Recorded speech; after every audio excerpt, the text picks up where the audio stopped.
ó tún ti bẹ̀rẹ̀ náà nìyẹn o ètò tún ti bẹ̀rẹ̀ náà nìyẹn sọ̀kò tẹ́ ẹ bá ti rí wa báyìí update ni ó tún ti ṣẹlẹ̀ náà nìyẹn ó la ṣe tètè gbé wá fẹ̀yìn èèyàn wa tó bá ti ń ṣẹlẹ̀ update lélẹ́yìí bó ti ń ṣẹlẹ̀ lọ́wọ́lọ́wọ́ náà láti ká sáré gbé wá fẹ̀yìn èèyàn wa ẹ rántí pé bíi ọwọ́ aago mélòó kan lónìí a ti gbé ìròyìn kan wá tí a sọ fún wa pé àwọn aṣòfin àti gbogbo ọmọ Nàìjíríà wọ́n ti ń ṣiṣẹ́ lọ lábẹ́nú o lórí ọ̀rọ̀ bíi àbádòfin arìndè kan táwọn kan gbé jáde láti ilé ìgbìmọ̀ asòfin aṣojúṣòfin láti ṣe House of Rep wípé ẹni bá ti ṣe àwọn nǹkan kan wípé wọ́n tì mọ́lé ni wọ́n sá sí gálá wọ́n sá sí kínní wípé àwọn àbádòfin yìí náà là á sọ tá a sì ti yànnà náà àti ń sọ látàná àsọ láàárọ̀ yìí àti ti ń sọ ń sìn o wípé tó o wọ́n ti sọ o wọ́n ti sọ nù wọ́n ti jù nù wọ́n ti jù sínú dustbin o wọ́n ti jù sínú dustbin nígbà tí wàhálà pọ̀ ni wọ́n jù sínú dustbin ni pé eléyìí kò ṣe nǹkan tí àwọn lè dágbálé o ìdí nìyẹn tí wọ́n ṣe tètè wọ́n jù nù o wípé àwọn ò fẹ́ ṣe nǹkan tí àwọn ọmọ Nàìjíríà ó rí àwọn bíi ọ̀tá a rí wípé àmú àwọn ìròyìn náà àmú wa lánàá àti mú wa lónìí náà wípé àwọn aṣòfin wa kan wọ́n ti dìde tán àwọn ajàfẹ́tọ̀ọ́ lónìí ni wọ́n gbéná kojú wọn ni o wọ́n gbéná kojú wọn ní ẹ̀mọ̀ pé Nàìjíríà wọn ò ní ṣàdédé ṣe nǹkan kan bí kò ṣe pé pressure náà bá pọ̀ ìgbà tí pressure pọ̀ wípé kí wọ́n máa retí àwọn èèyàn ní House of Rep lọ́la ṣebí ẹlẹ́fẹ̀ẹ́ ká protest ni ìgbà tẹ̀lé lẹ́ẹ̀tì fẹ́ protest kán máa retí àwọn èèyàn ní House of Rep lọ́la ìdí nìyẹn o tí gbogbo èèyàn ti mobilize ara wọn láti ìgbà tí bíìlì ti jáde láti mobilize àwọn èèyàn pé House of Rep occupied House of Rep occupied Senate occupied kí lórúkọ House of Rock àbí kí náà ń pè House of Rock occupied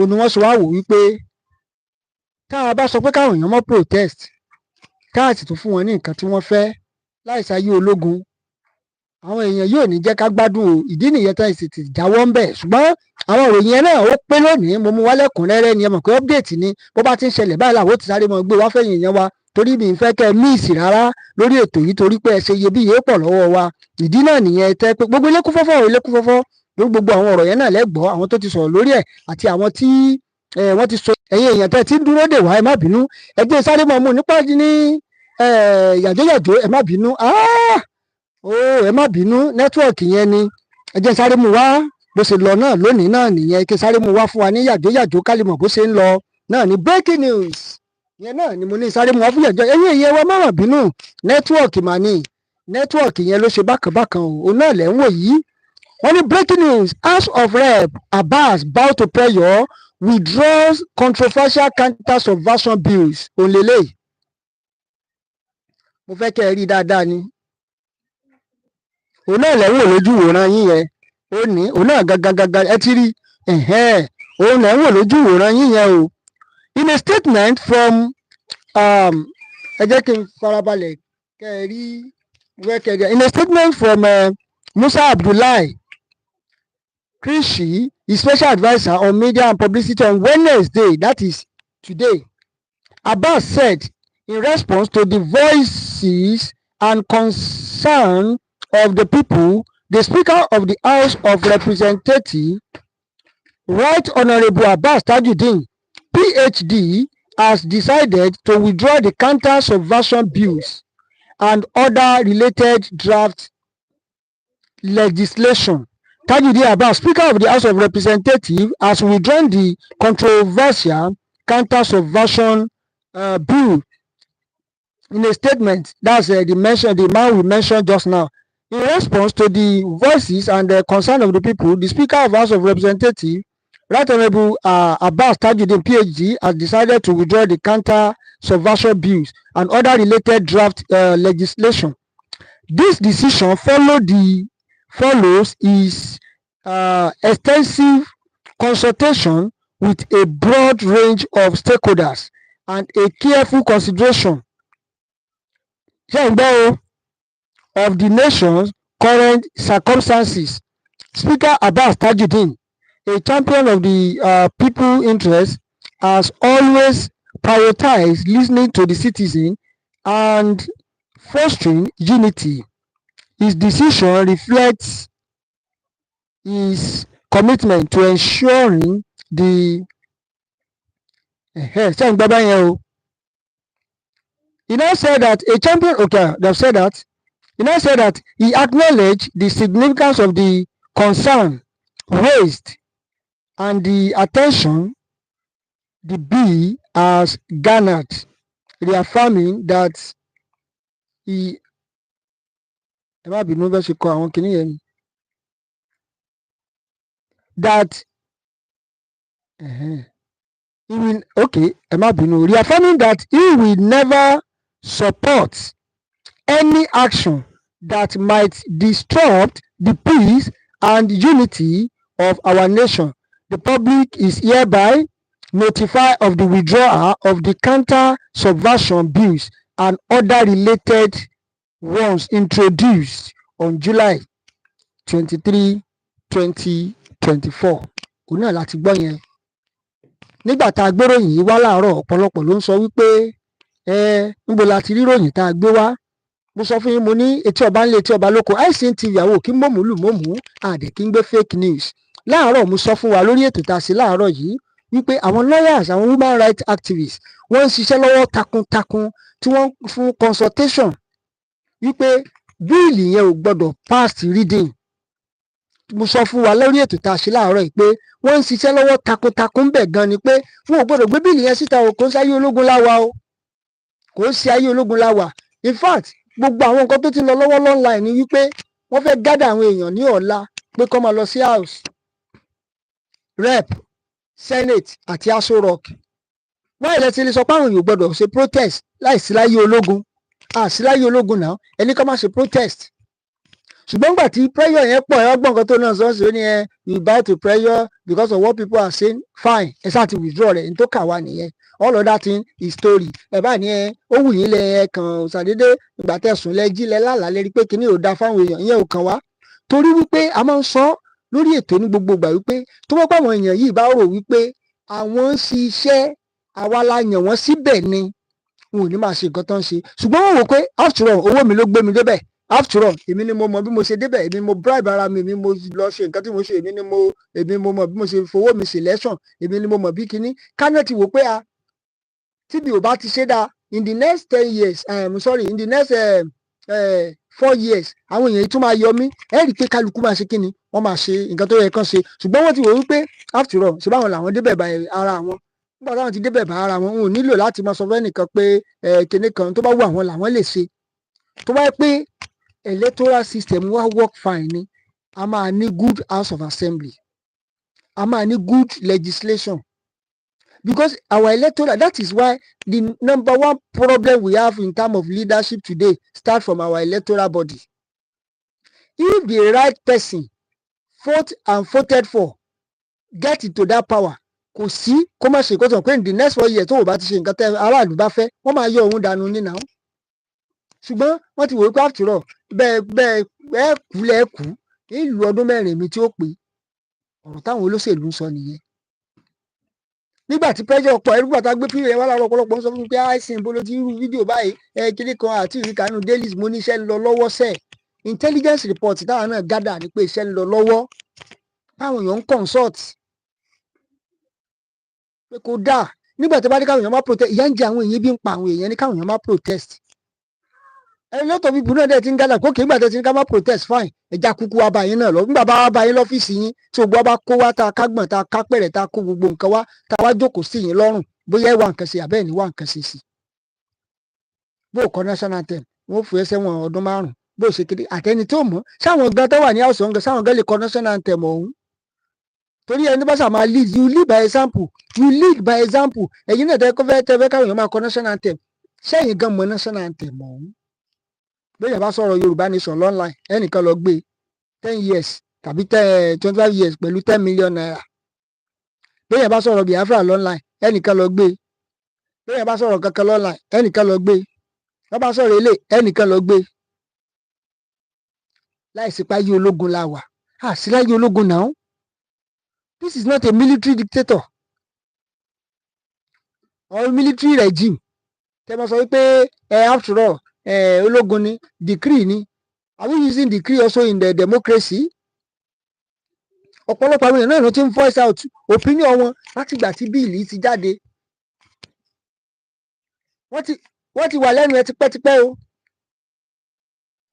kó tó gbó pass the first reading ní July another one báyìí. ìdí nìyẹn tí àwọn èèyàn ṣe dìde tán wípé bíìlì rádaràda yìí tẹ́ ẹ fẹ́ fi silent àwọn èèyàn yìí kò sí tó jọ kò sí nǹkan kan tó jọ mọ́. everybody náà dẹ̀ dìde tán ni pé bá a ṣe ń pariwo ẹ̀ báwọn Yíbò ṣe ń pariwo ẹ̀ làwọn ti Yorùbá náà là ń pariwo ẹ̀ làwọn gbogbo everybody náà ń pariwo bíìlì yìí ṣe pé kò sí nǹkan tó jọ. ẹ fẹ́ fi ayé ni àwọn èèyàn lára ni ẹ fẹ́ fi ayé ni àwọn èèyàn lára. ọ̀pọ̀lọpọ̀ ń sọ̀rọ̀ tó ń sọ ẹ máa gbọ́ nǹkan táwọn èèyàn ń sọ o ó dà láti títí ka yẹn sáré ká mú ọ́bíẹ̀tì yẹn wá ẹ tún gbọ́ nǹkan tí ẹnìkan tún sọ fún Aṣíwájú Bọ́lá Ahmed Tinubu ó tiẹ̀ sọ ọ̀rọ̀ tó wọlé ọ̀rọ̀ yẹn mò ń sọ lọ́wọ́ kó tó pé nẹ́tíwọ̀kì yẹn sá lọ lẹ́ẹ̀kan lórí TVC ló ti sọ̀rọ̀ yẹn ó dìídì sọ lọ bá wọn TVC náà ni sọ́ni interview ẹ̀ lórí TVC ṣe ni àwọn pìrìsẹ́ńtà yẹn sáré gé mọ́ lẹ́nu pé no àyè má máa sọ ọ̀rọ̀ bẹ́ẹ̀ yẹn ẹ má máa sọ ọ̀rọ̀ bẹ́ẹ̀ ìgbà wo ni mọ́ kú ò ní kú you can't say that tẹ́ ẹ bá ní kọ́ má sọ lórí TV tiyín àwọn tó wà lọ́nline á sọ everybody náà dẹ̀ ń gbọ́ online láyé gan wà èèyàn mélòó ló ń wo tẹlifíṣàn ní ìsìn mọ́ èèyàn mélòó gan ni sẹ́yìn tẹ̀ wá ní TV station gan sẹ́yìn gan gbádùn ni àbí wọ́n ní mákẹ́ẹ̀tì tẹ̀yìn ń lọ ó yàtọ̀ sí tàwa aráàlú ẹ já sáré gbọ́ nǹkan tí arákùnrin yìí sọ ní TVC lónìí. People to inform them on some of the major strides made by this government. As some were actually very surprised how much effort has been made by this government in the past few months. Only they become them. That is how it is. There is absolutely no way, just like I said, yes, if you bring an angel now, it can never lead this Nigeria right. Why? Because there's absolutely no way you can foster a society to fragmented and divergent allegiance. There's no way a people can cultivate aspiration, incubate vision, and nurture a dream to fruition without commonality of purpose. There must be a commonality of purpose. A people must believe in a cause. Unite on that purpose. Have a consensus on where they want to go, how they want to get there, and when as a people. That is the key for any policy to work. That is it. You cannot bother put any policy in anybody. They will not own it. And this cuts across even the security we're facing as a people. You can see how if you harness the wisdom and energy of people, you will see until a collective effort, you will see how everything in society goes seamlessly. I'm telling you, so there's no way. There must be this dialogue. There's no way. We must have a conversation. There is no time for this. There is no better time than in short. The only thing that the president said in that speech and that goes for him is that there must be, and I don't want him to go. With all due respect, Mr. President, I hope that this interview will go. Your aides and you, I want you to listen to this interview, and I'm calling you with all due respect and profound all humility and profound respect that you said there's going to be a dialogue. See it through. See it through. Constitute dialogue in the various levels. So I bring people together. Bring people that will help you look at anything that you any policy you are bringing, especially when you want to confront a fundamental problem. We are faced with fundamental challenges of life, and I repeat again, fundamental challenges of life cannot be solved with the same set of consciousness and meaning that we must begin to explore the inner dimension of our intelligence as a people that we are. They are good, they are real people, good people that have the love of this. For over 30 years of my life, I have been about this. But how do you have it? How do you have a nation? How do you have a nation? How do you have a great nation that we dream about? So that everybody can, so that we can manifest the great and unparalleled destiny of Nigeria. From what you're saying, are you saying that the president's plan or action so far as regards dialoguing with certain groups and individuals in the nation has not been forthcoming? No, of course, I don't know. I don't know, but the president has already called on it. And I asked people said, I listened to some people say, how do you do about, no. I said, no, that is always the problem. Don't expect the president. When the president said there is going to be a dialogue, I told you, Immediately, because that is what for over 10 years our organization has been advocating the dialogue, that there must be dialogue. We quickly act on this. We wrote to the Mr. President, we have submitted it. We have submitted to Mr. President that we are ready, because it's for the love of our country, we are ready for over 30 years of our research work. In fact, I have in my connection, in my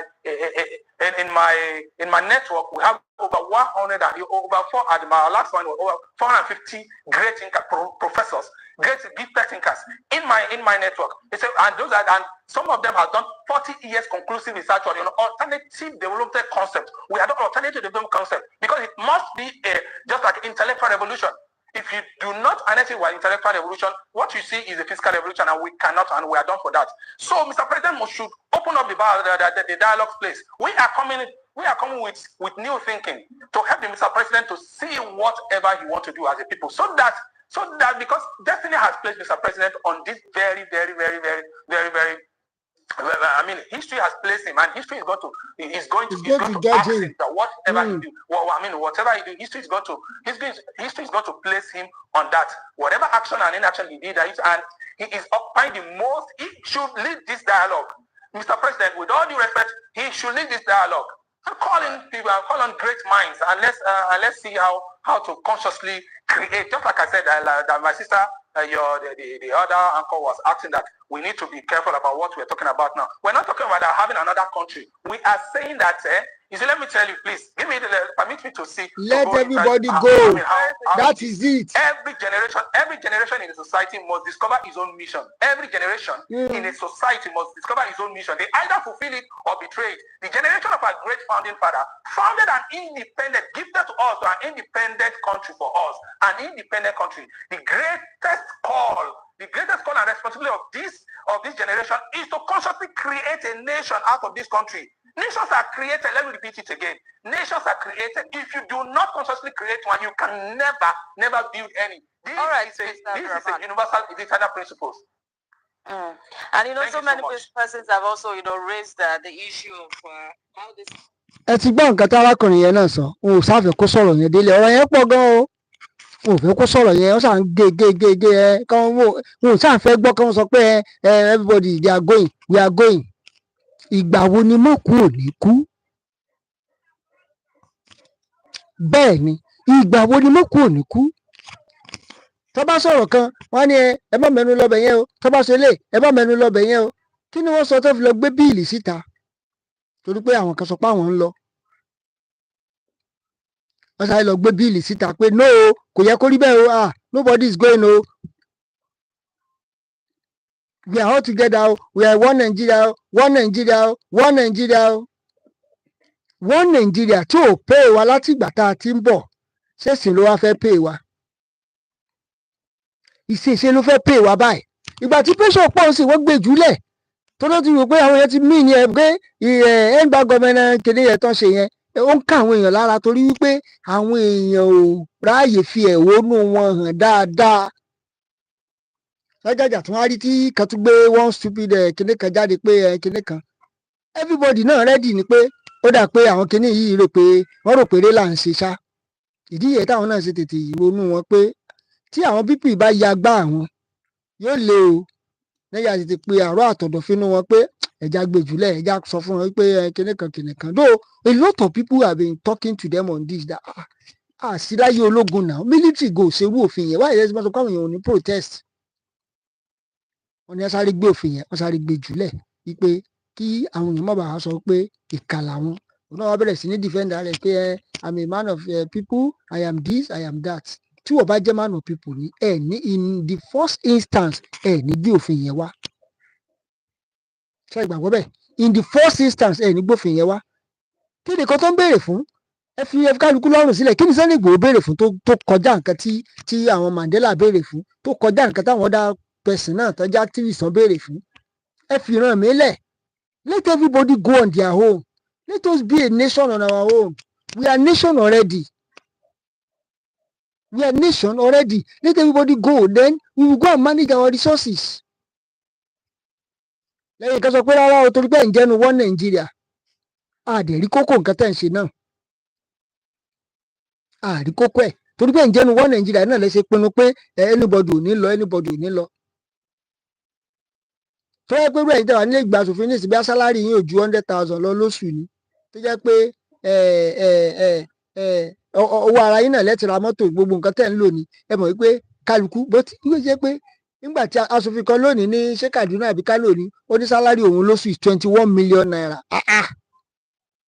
Ọbásanjọ́ dẹ̀ ti sọ pé 100 million ni wọ́n ń gbà lóṣù ìyẹn náà ń bínú sọ́básanjọ́ sí Ọbásanjọ́ tú àṣírí àwọn síta ó tú àṣírí àwọn síta kásòfin kan máa gba 21 million ìfòkàtì àwọn àṣùn nǹkan pé 21 million náà ló ń gbà sówó yẹn ò ti pọ̀ jù lóṣù fún odidi ọdún mẹ́rin 21 million times 12 times 4 years àwọn èèyàn ò láàánú o adé ń kí à ń sá ẹ jẹ́ ká máa torí ẹ̀ náà ń ò sí lè gbà kí kálukú máa lọ wọ́n bẹ̀rẹ̀ sí gbófin jáde tábà ti fòfin dè wọ́n wọn ò ní rọ́nà ṣe mọ́ wọn ò ní ráàyè ṣe mọ́ wọn ò ní ṣe kinní kan mọ́ wọn náà sì gbá àwọn òfin burúkú yẹn jáde but ní ìsìn báyìí nígbà tí pressure pọ̀ wọ́n sá ti gbé jùlẹ̀ o pé kò sí nǹkan tó jọ òfin dé mọ́ o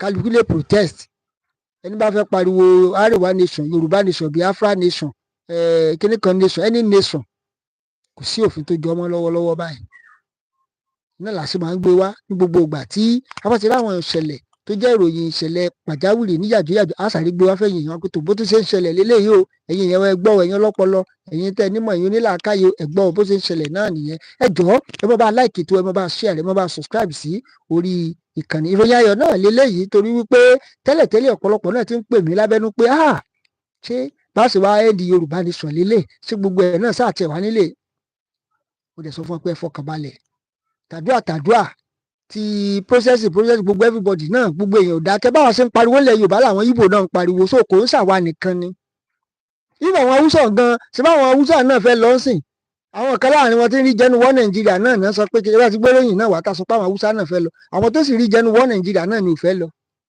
ẹ jẹ́ bá like tẹ́ bá wa share rẹ̀ ẹ bá subscribe sí orí ìkànnì yẹn jọ̀ọ́ ẹ mọ̀ bá subscribe ní gbogbo ìgbà ẹ mọ̀ bá like ẹ ṣé o gbogbo ẹ̀yin tẹ́ ń gbọ́ wa ní gbogbo ibikíbi tẹ́ ẹ ti ń wo ètò yìí lọ́wọ́lọ́wọ́ ẹ ṣé mo appreciate yín o ẹ ṣé ẹ mọ̀ bá like ẹ mọ̀ bá share ẹ mọ̀ bá subscribe sí orí ìkànnì.